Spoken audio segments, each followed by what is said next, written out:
Y yo he tenido una gran cantidad de pacientes infelices que no han estado satisfechos. Algunos he visto yo por mí misma y algunos han venido a una consulta por revisión de consulta. Y se trata más que nada acerca de reconocer esos aspectos preexistentes que tenemos que corregir o que no podemos corregir de acuerdo a las expectativas de los resultados. Y a veces ocurren complicaciones, y estas complicaciones pueden ocurrir a pesar de hacer todo de manera correcta. Entonces tenemos que llevar a nuestros pacientes en el camino de estas complicaciones. Ahora, ¿por qué no estaría feliz este paciente? ¿Por qué? Porque sus expectativas no se cumplen y va a depender de nosotros saber qué se puede hacer, qué se debería hacer y reconocer aquellos rasgos que, a no ser de que sean corregidos, van a llevar a un resultado que no sea satisfactorio. A no ser de que reconozcamos cuál es el problema, no vamos a saber.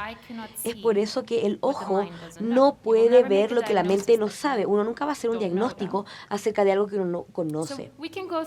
Entonces podemos revisar esto rápidamente porque se parece a lo que ya hemos discutido en las charlas anteriores, porque evitar la falta de satisfacción parte por entender cuál es el resultado deseado, ya sea el párpado, la ceja, la transición entre estas dos partes, que sea una buena plataforma, que no haya piel adicional.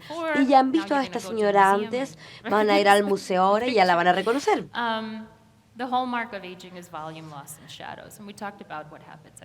La vejez se nota en la luz y las sombras, es muy triste, porque las cejas descienden y se muestran las atrofias.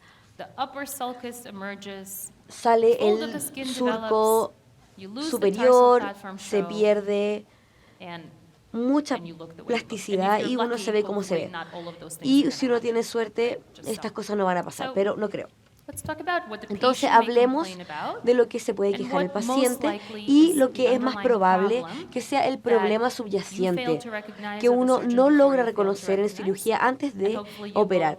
Y ojalá uno pueda reconocer en una próxima ocasión.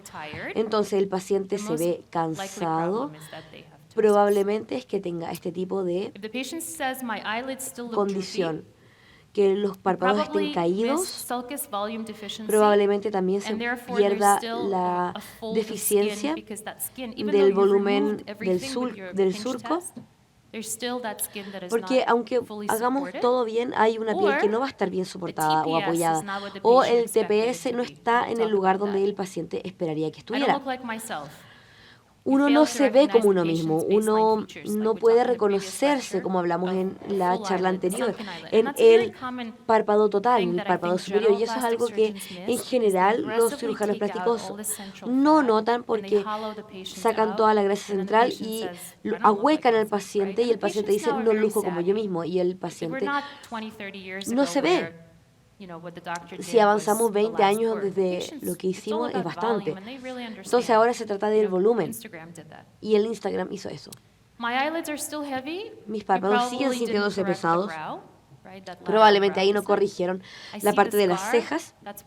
Veo las cicatrices, son una mala incisión, y la disatisfacción general puede ser que quizás tenían expectativas no tan realistas, y eso también es responsabilidad de nosotros, porque tenemos que explicar qué es lo que es posible.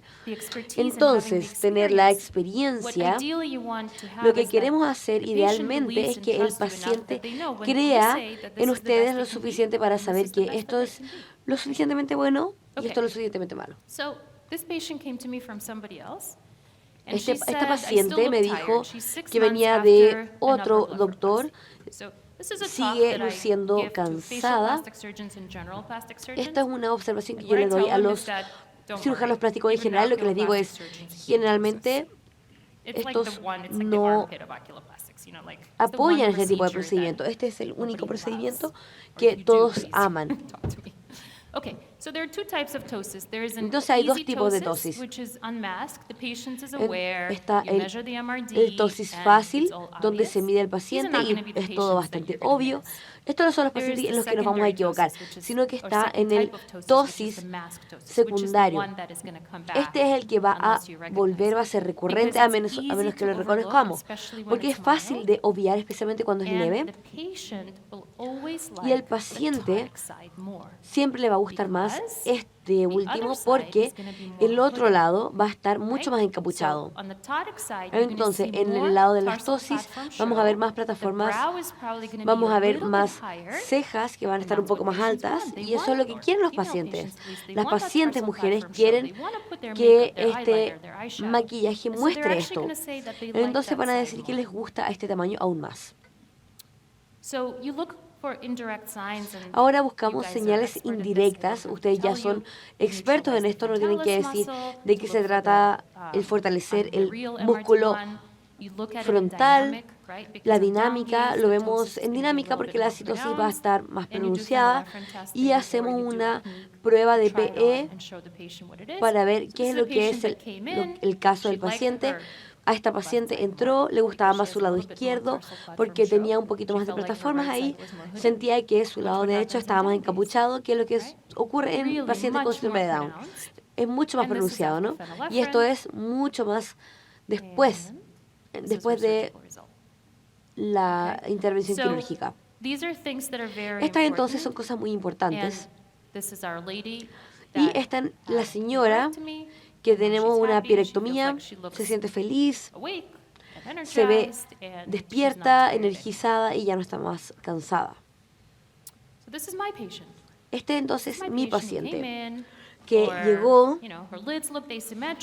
sus párpados se veían asimétricos, desiguales, no estaba muy feliz con su lado derecho, que estaba más caído, más encapuchado, y uno dice, ok, bastante fácil, vamos a hacer una corrección, vamos a hacer una prueba de citocina, y voy a sacar un poquito más de piel en el lado derecho, pero algo me faltó porque si no hubiese salido la ecuación. Entonces, esta es ella y está bien poco satisfecha porque les di problemas diferentes a los que ya había planteado en el libro anteriormente.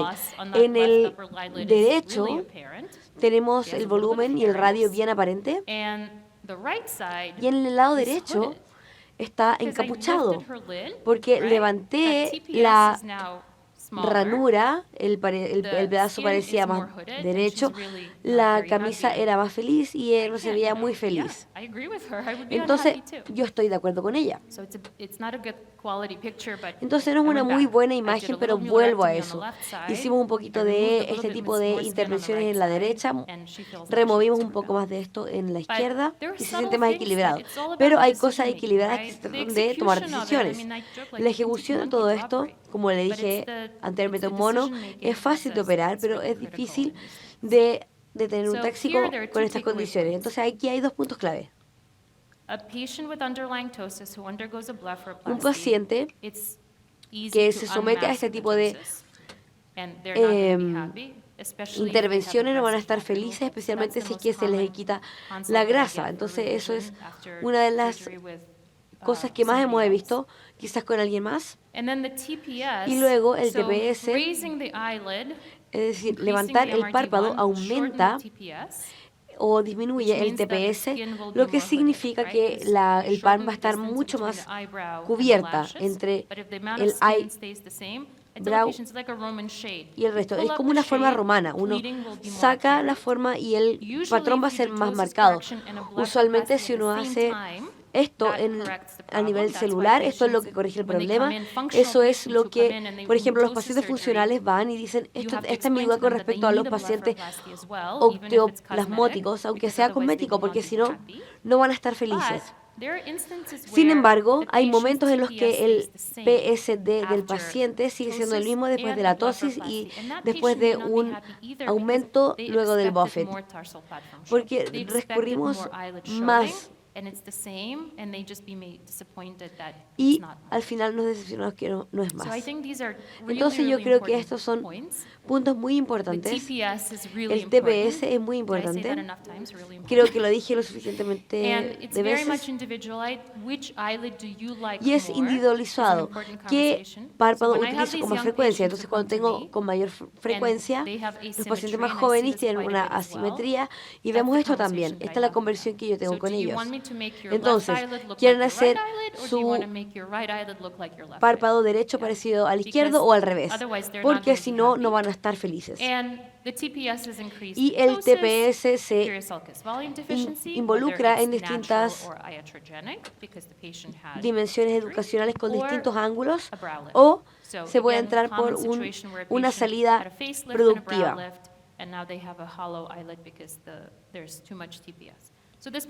Entonces esta paciente tenía un relleno en el lado izquierdo y sus párpados se ven más balanceados. Aquí hay otro paciente que vimos en el caso anterior.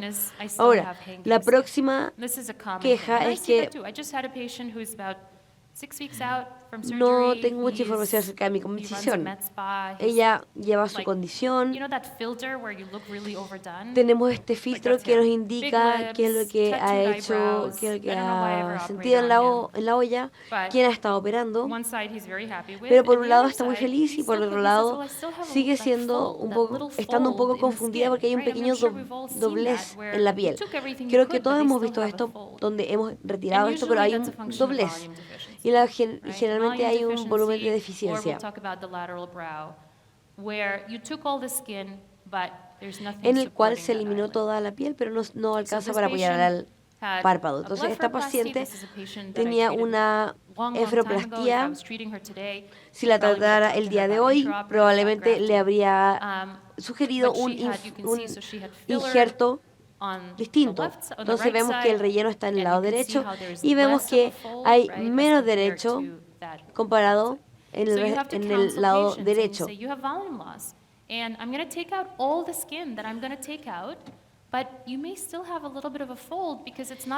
Quizás aquí vayan a ver sus elementos, pero después podemos hacer los injertos. Entonces tenemos estas variables, entonces podemos esperar a que sane y podemos usar un poquito de relleno más adelante. Y la verdad es que se va a ver muchísimo mejor. Hay que explicarle un poco para llegar a ese resultado final el mejor, porque puede que requiera un poco más de esfuerzo.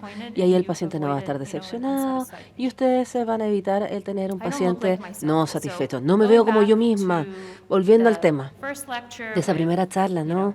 Donde tenemos a Scarlett Johansson, ¿no? Las actrices y sus distintos párpados. Entonces, Kenny Rogers. Si mostramos esto en una reunión americana, por supuesto, todo el mundo conoce a quién es Kenny Rogers. Kenny Rogers, no sé si lo conocen, pero bueno, tenemos el típico párpado, ¿no? Doblado, la ceja derecha, de cirugía, y una blefaroplastia súper agresiva. Así que tuvo una conversación súper importante y no es el mismo paciente, pero los hombres necesitan blefaroplastías muchísimo menos agresivas. En ocasiones les decimos que no lo hagan porque son solamente tal vez solamente un enfoque lateral, pero es súper importante ser súper claro con respecto a las expectativas. Y Renée Zellweger son las celebridades que han tenido mayores problemas cuando hacen lo de los párpados porque tiene este párpado. Yo creo que se ve fantástica, ¿no?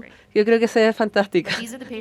Estos son los pacientes que les había mencionado anteriormente y la razón por la cual tengo distintas charlas es porque yo creo que esto realmente se muestra una forma, los dos tipos de párpados, porque realmente tenemos el párpado bastante relleno, saque un poco de piel, la paciente se sigue viendo como ella misma, se ve súper feliz y aquí simplemente le puso un poco de filler, un poco de relleno como para poder darle menos de ese hueco subcanular, pero le gustan muchísimo los párpados, no los quiere tan rellenos. Entonces, a menos que se desee específicamente, a través de que el paciente lo desee específicamente, si lo queremos hacer como este tipo de paciente o este otro tipo de paciente, va a ser receta para falta de satisfacción y no felicidad. Sí. Mis párpados siguen sintiéndose súper pesados. Nuevamente, hay una queja común porque la ceja lateral no estaba tensa. Entonces las personas están súper asustados con levantar el párpado, no sé por qué, de repente sienten que se van a ver como súper sorprendidos, ya como asustados, y eso puede ser un problema. Entonces tiene que ver un poco con respecto a una batalla que tienen que llevar a cabo, porque les tienen que convencer que ese no es el caso. Entonces la forma en que hago eso es que les digo, estoy haciendo levantamiento de ceja para que los párpados se vean mejor. No estoy haciendo levantamiento de cejas para cambiar las cejas o para cambiar la apariencia, sino que es la apariencia del párpado. Y la mayor parte de las veces, no sé, un 98% de las veces, lo único que estoy haciendo es levantar la cola, la punta de la ceja. Y a menos que tengan esa conversación específica, lateralmente tengo esta imagen lista, ya disponible, y eso es lo que les muestro al paciente. A menos que se haga un levantamiento de cejas, así se va a ver. Y si no tiene problema, súper, no hay problema. O sea, las opciones son muchas. Y si no, realmente tenemos que levantar la ceja. Entonces, aquí, paciente que tiene una ceja pesada, gruesa. Y lo que se queja la gente es esto. Vienen para una consulta de blefaroplastia, pero dicen, ¿pero qué pasa con esto? Ese no es el párpado, es la ceja. A menos que levantemos la ceja, y cuando se los muestran, es súper simple. Es un par de milímetros, pero la verdad es que abre el ojo. Y me parece que ese es el resultado que ellos esperan. Lo otro, veo la cicatriz. No es paciente mío, es una paciente que robé una foto que robé de internet. Eso es súper común en el Medio Oriente. Esas incisiones que son súper arriba. No sé por qué. Honestamente, yo escondo las incisiones en la cresta, luego en el área inferior, abordaje bien inferior. Y aquí la incisión pasa hasta acá. Acá porque no quería levantamiento de ceja. Y es otro punto que discuto con los pacientes. Si no tienen levantamiento de ceja, voy a tener que ir para allá con la incisión. Y si sí, probablemente la puedo parar acá. Pero ahí vemos. La verdad es que no existe cicatrización visible porque eso consolida súper bien, sana re bien. Entonces hago intraoperativo acá, hago la interrupción acá y subcuticular en el centro. Y mi favorita, me encanta. Expectativas no realistas. Fernando me había hablado antes de empezar, me dice, bueno, ¿cómo lidias con las pacientes locas? Yo digo, trato de que no, porque trato de no operarlas. Es que, sí, a veces no se puede. Les voy a contar un secreto. O sea, le devuelvo el dinero a la gente, no sé, una vez al año. Es que, como, obvio, porque no vale la pena. El dolor y sufrimiento que me va a infligir este paciente no vale la pena el dinero. O sea, no importa, da lo mismo. No importa. A veces simplemente no vieron la bandera roja y es su culpa. Se lo hizo a sí mismo.